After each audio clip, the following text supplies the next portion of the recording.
લોકમત ન્યૂઝમાં આપનું સ્વાગત છે।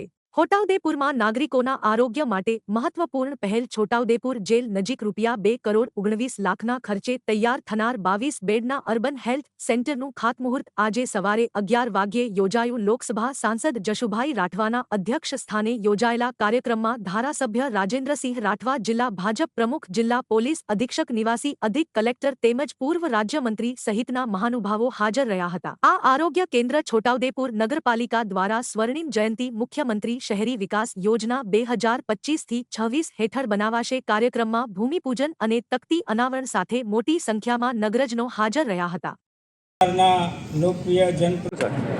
આજે છોટાઉદેપુર નગરપાલિકા વિસ્તારમાં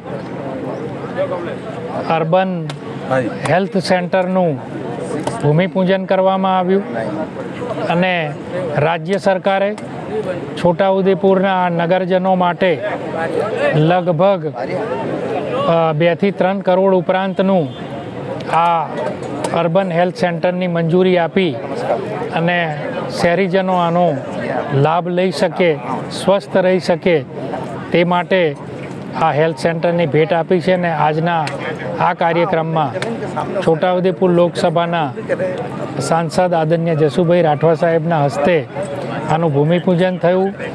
તેમાં નગરપાલિકાના સૌ સભ્યો અને વિશેષ આનંદ આજે મને એ વાતનો હતો કે છોટાઉદેપુરનો મુસ્લિમ સમાજ સહિત સર્વ સમાજના આગેવાનોએ આ ભૂમિપૂજનના કાર્યક્રમમાં હાજરી આપી છે।